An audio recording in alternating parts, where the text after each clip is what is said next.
Take two from Mr. Jones. This is our third lecture from Unit 3, Sensation and Perception. This particular lecture is also about vision. So last one, we talked about the eyeball and how the eyeball sees things. Today we're talking about color, depth, how your vision keeps things constant, and things that can go wrong with your vision. So I'm calling this very creative, Vision Part 2, okay? So there are going to be 7 Roman numerals as we kind of go through these different aspects of color and depth and what the brain does and what can go wrong. So let's start off by talking about how you see colors. There are 2 theories of color. The first theory is from a guy named Mr. Hering, H-E-R-I-N-G. And Hering said that colors have opposites, that colors come in pairs. If you remember the activity we did in class today, where the presidents swapped places, or the colors were replaced by different colors, we call those after images, all right? Hering said that colors have opposites. He said that the opposite of blue is yellow. I think about Dory, to remember that from Finding Nemo. The opposite of green is red. I think about Christmas colors. And of course, the opposite of black is white. Okay? The idea here is that if you stare at something blue for too long, your blue feature detectors, your blue neurons, they get so tired and overworked of those cones, those photoreceptors, that they want to see something different. The opposite of blue is yellow. Similarly, if you stare at green for too long, your brain will want to see red, okay? Colors come in opposites. That's his big idea, okay? Now there's another theory of color. The second theory of color, 2 people work together to come up with this theory, Young and Helmholtz.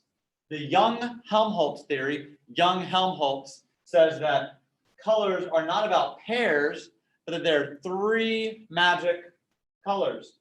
Try. Remember, Hering, 2 syllables, and Hering said colors have opposites.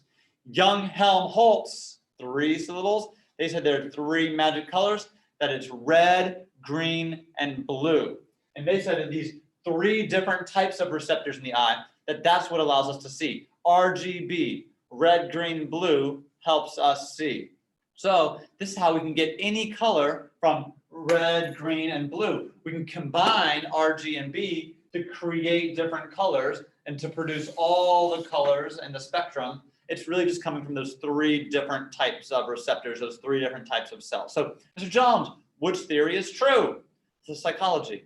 All the theories have some truth to them. So in reality, red, green, and blue, we have the 3 different types of receptors. RGB is, those 3 colors are really important for our vision. But then we also have 3 systems at work. The black-white system that allows us to see black, white, gray. And this is mostly what the rods use when it's dark out or when you're looking in your peripheral vision to see shapes and outlines. You have a red-green system and you have a blue-yellow system. We'll come back to that when we talk about color blindness. So both theories are true. Make sure you understand Hering's theory and the Young-Helmholtz trichromatic 3-color theory. Okay. Now, I mentioned you can combine red, green, and blue to create all the different colors. That's true to some extent. When we're talking about combining lights, we can combine colors. And what happens is if we combine a lot of different colored lights, we will eventually get white. That's how spotlights work. My theater people, or if you've ever worked a camera at church or as part of a camera crew, we can add lights to create white. Light adds to white. I call that the law, L-A-W. Light adds to white. That's called additive color mixing. Now, if you think back to elementary school art, or if you took art in middle school, or if you're taking art now, you know that if you combine a bunch of different paints, you do not get white.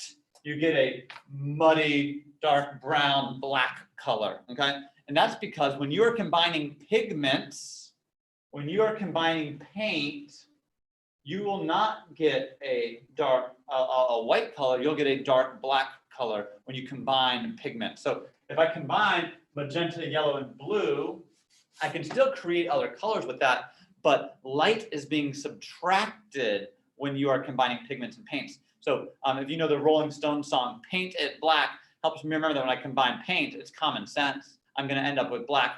The opposite is true for light.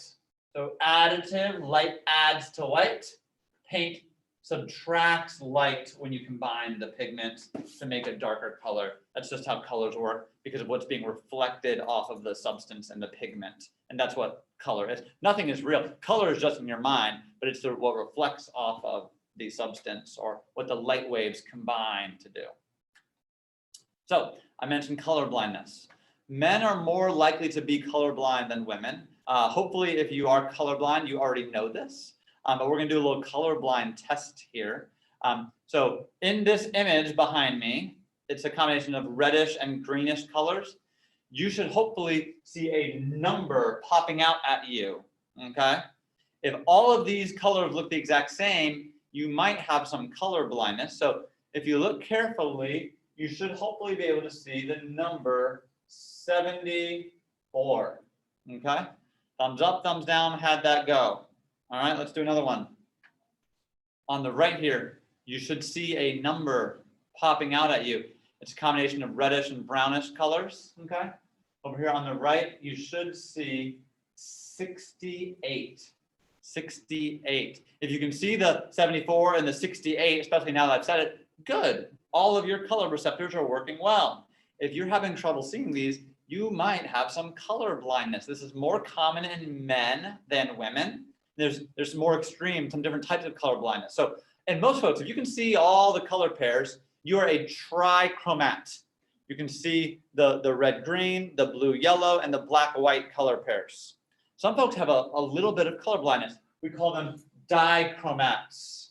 Their black and white receptors work, but you can be red-green colorblind, or you can be blue-yellow colorblind. Some folks are monochromats.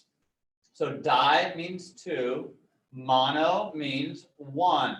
Monochromats, they typically will only see things in black and white or gray. So their rods are working. They can see shapes and outlines and shades, but their cones are not working. They're having trouble seeing color. Connor couldn't see color. Connor's cones didn't work, okay? So a little check for understanding. Pause it if you want to try and answer these 4 questions. Make sure to put your notes away. Just like cover up your notes or close your notebook real quick. See if you can answer these 4 without your notes. Okay, we'll go over these in class. So the next thing we're going to talk about, shifting from color vision to seeing depth. And by depth, I mean distance. How far away from you things are. Seeing 3D, 3 dimensions, okay? So there's a couple different types of depth cues, meaning ways that your brain processes distance. Some depth cues are binocular. Bi means 2. Bicycle has 2 wheels. Ocular always means referring to vision or the eye. So there are some things about perceiving distance that require you to have 2 working eyes. One is called retinal disparity. Put a star by these points here. Retinal disparity. A disparity is a difference. And you have a retina in each eye. So retinal disparity is how each eye sees a slightly different version of the world, okay? And you know this, if you take your thumb and you cover up my face on the screen, okay? And you have one eye closed, so keep one eye closed, cover up Mr. Jones's face, and then switch eyes. When I switch eyes, I can now see Mr. Jones's face. When I go back, Mr. Jones's face is gone. My thumb appears to be moving. That's because each eye sees a slightly different version of the world. The reason why we see 3 dimensions, why we can see depth and distance, is because your brain magically takes the left eye image of the world and the right eye image of the world, and your brain magically puts them together to make a 3D image of the world. That's why you can see 3D movies. A blue lens and a red lens are looking at a different image up on the screen at the movie theater, and your brain combines the different images as if they were 3-dimensional objects floating in front of you. If you ever heard of the floating sausage, okay? If you stare straight ahead and move your fingers close together, what you'll see is some overlap. It will look like you have an extra finger disconnected from your other fingers. It looks like a little floating sausage, and you can kind of move it around. And it's because each eye sees a slightly different version of the world, and your brain tries to put it together into a way that makes sense. Right? That's what your brain always does. Nothing is real. Your brain has to try and make things make sense. Another binocular depth cue is called convergence. Your brain knows that when your eyeballs turn inward, when you're looking at something close to you, your brain knows and can feel when your eyes move inwards, you must be focusing on something close. That thing is real close to you. Whereas when your eyes move outwards, more parallel, your brain knows that you're looking at something further away. So your brain uses how your eyes, the word is converge, to help you understand how close or how far away that thing is. That's a 2-eye depth cue. You have to have both eyes functioning for you to see distance. Okay, so depth is best with 2 eyes. You can see some depth things with just 1 eye. Monocular depth cues. 1, monocular. There's something called linear perspective. If you ever driven or drawn a road going off into the distance, you naturally make those lines come together. That's a way that your brain knows, oh, that's supposed to be the distance. Linear perspective. The lines look like they come together the further out something is. Interposition. If you look at this image, the rabbit is blocking part of the tree. Well, your brain knows that must mean the rabbit is closer to you than the tree. And you can do that with 1 eye. Texture gradient. The more texture you see, that's closer to you. The more smooth something appears, the further away that thing is.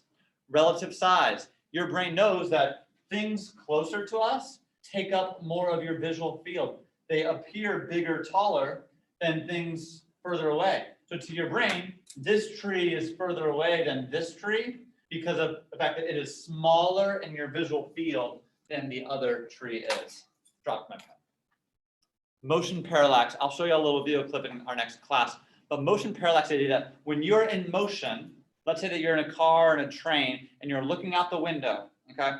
As you are in motion, the things that are close to you, they cross your visual field rapidly. They go across the window really fast if they're close to you.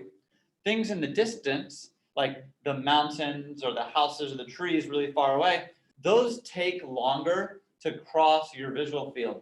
Those take longer to cross the window. And your brain, it's really clever. It uses the speed at which something seems to be going past you. It uses that speed to be able to gauge how close or far away that thing is, okay? The trees and the house and the bushes, they're not really moving. You're the one that's moving, but your brain knows that the speed at which they appear to be moving or crossing your field of vision, crossing that window, your brain can do the math on which things are closer or which things are further away based on how fast they appear to be moving. So your brain is so smart, and this is what allows you to catch things and avoid objects and look out for threats and danger. Your brain is so smart. Even when objects change, your brain knows how to keep things constant. So there's 3 types of what we call constancy: shape, size, and color. Okay? You know that a door is a rectangle. You know a door is a rectangle. And when I open a door, this image is no longer a rectangle. This image over here is actually now a trapezoid, but your brain is not fooled. Your brain knows that the door is still a rectangle. It's still a door, even though it is projecting, reflecting the shape, the outline of a trapezoid now. Your brain knows that it's still a rectangle. That's shaped constantly. Your brain knows to keep things constant. Okay, this clock is a circle. If I look at the clock at a 45-degree angle or off to the side, your brain knows, even though this is more of like an oval shape, your brain knows that's still a circular clock with the coin on the right. Your brain knows that even when you look at a quarter from the edge, from an angle, that it looks more like an oval, your brain knows that quarters are still circular, okay? Your brain keeps things constant, okay? Same with size, all right? These 2 men, probably about the same size. Your brain knows that even though this man is taking up less space in your visual field, okay? In fact, if I copy and paste this guy out and move him over here, your brain has trouble with this. Your brain is like, what is going on? If I could take a ruler, this image is the exact same height as this image, but your brain naturally tries to keep sizes constant based on the visual cues, the linear perspective, the interposition things going on. So your brain finds this funny and naturally makes this man super, super, super small, and it makes him bigger over here because your brain just knows how sizes work, all right?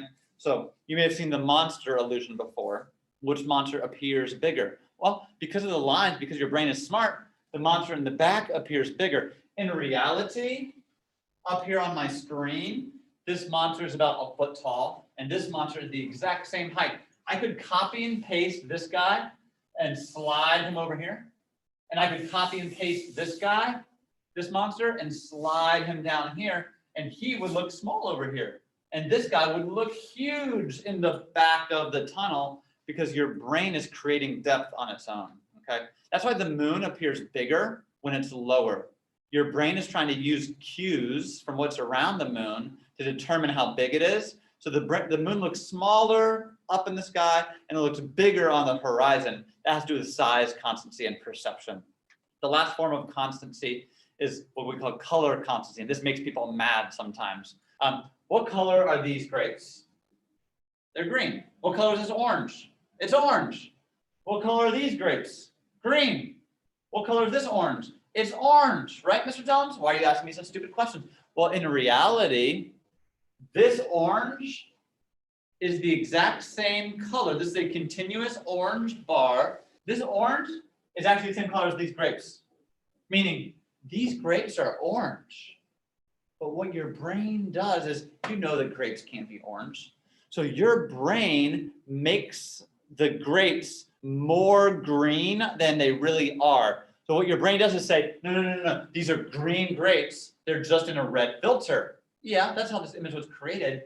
But technically, your brain should see this as orange. It doesn't because it keeps colors constant, okay? There's nothing to write here. Here's another one. These two boxes are the same color.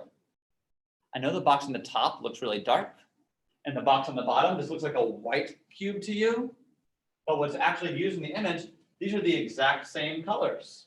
Look what happens when I cover up that middle line, okay? So this gray up top that you can see, it's the exact same gray as this gray down here, right? Your brain knows that, but the second that you see the white line, your brain thinks that there are shadows and sunlight involved, and that this is a white cube in the shadows. Your brain is trying to keep colors constant. Here's another one. Squares A and B are the exact same shade of gray. People lose their minds about that. No, Mr. Jones, tile A is black, tile B is white. It feels that way because the artist made it seem like light is coming from the right, and then there's a shadow here, and then this is a white tile in the shadow, okay? But if and those of you who are gonna be in class, or you can look this image up online, if I create a ladder using the gray color, you can see that the ladder, tile A, tile B, they're all the exact same shade of gray. Your brain is just changing the colors to try and keep things constant. Your brain is always playing tricks on us, okay? This tile that looks orange, and this tile that looks brown, and this tile that looks red, this brown one, I think they're all the same color. They're all the same color. Your brain makes them lighter or darker based on what's surrounding them, but in reality, they're all the exact same color. Okay, so we call that color constancy. Quick check for understanding here. Make sure you understand these different sort of illusions, these issues with color constancy and depth. The last section of our notes today, things that can go wrong with the brain, okay? With vision in particular, sorry. So 2 problems with the eye. If you are nearsighted, I'm nearsighted. I can only see things close to me. It's because my eye is too long. We call this myopia. Now, there are some people out there that have what's called farsightedness. They can see things far away. They have trouble seeing what's close by, okay? As you get older, you develop hyperopia. You develop farsightedness, okay? And the reason why is your eyeball is changing shape. Your lens isn't adjusting as well anymore. And here's how we know that your parents or your grandparents are becoming more farsighted. When they read a menu at a restaurant, you'll see them holding the menu out like this to read it. They're becoming farsighted. They have trouble seeing what's close up to them. Nearsighted people, I have no issue seeing things close to me when I have my glasses off. I have trouble seeing things far away from me with my glasses off. I can't even read the bill sign in the back of my room. So I need the glasses to help me adjust, to help my lens accommodate for things further away. Other issues with vision. Agnosia, circle this word. It's a problem recognizing, identifying objects, okay? There's a famous book called The Man Who Mistook His Wife for a Hat. It's a famous story about a guy who woke up one day and his occipital lobe got rewired. So the part of the brain that used to be responsible for recognizing his wife and the part of the brain that used to be responsible for recognizing hats, those wires got crossed. So when his wife walked in the room, he saw a hat. I don't know if when he saw a hat, if he thought it was his wife. That would be weird, going to a baseball game, all those people wearing hats, and you're like, my wife, my wife, my wife, my wife. I don't know exactly how it works, but agnosia, it's a problem where the brain is no longer able to identify objects, okay? Technically that's a problem with the ventral stream. So the ventral stream, if I'm going to vent, the way I remember this, to vent, if your buddy says, hey, I need to vent, the question you'll ask is, what is wrong? What's the problem? The ventral stream in the brain is in charge of what is the object. Someone with a ventral stream problem, if I'm holding something in my phone, they'll be like, I know you have something in your phone, in your hand, but I can't tell what it is. That's weird, that's a form of agnosia. Now there's another form of agnosia, a dorsal stream problem. A dorsal stream problem in the brain, Dory, the question she asked in Finding Nemo was, where is Nemo? Dorsal, the question is where? Someone with a dorsal stream problem, they know you have a phone in your hand, but they can't tell where it is. If you ask them to reach out and grab the phone, they wouldn't be able to locate where the object is. It's another weird form of agnosia, very rare, but sometimes people have difficulty identifying what objects are or where they are located. One of the weirdest brain problems is something called prosopagnosia, face blindness. So again, agnosia, difficulty identifying things. Prosopagnosia, people can't recognize faces. They are blind to faces. The part of their brain, the fusiform gyrus, more like the faciform gyrus, is the part of the brain in charge of seeing forming faces. For some reason, these people, they just can't remember, they can't learn, they can't identify faces, okay? Now, these people, they can still use hair and clothing and speech patterns and glasses or earrings or facial hair to recognize people, but they have trouble when those context clues are missing, knowing who people are. I have a friend with prosopagnosia, and I once saw her at a restaurant, unexpected, like she didn't know that I was going to be there. I didn't know she was going to be there, and I waved to her, and she had no idea who I was. One of my closest friends, but she has prosopagnosia. She has trouble locating people when they're in a different context from where they usually are, okay? So most of you, I'm gonna show you 4 images. Most of you can identify these people, hopefully, okay? And if you look, the way these are created, all the other context clues are missing. No hair, no earrings, no clothing, you just have the person's face. But you might be able to know who this person is just by looking at their face, okay? Here's a second person. You should be able to recognize them just based on their face. You should all know this one. Here's a third person. This one's a little bit harder. It's an older picture of this actor, but do you recognize this person? And here's a fourth person that you may or may not know, okay? I want you to test yourself, okay? Now, it's possible if you've never heard of this person, you don't have face blindness. You're just out of touch with pop culture, okay?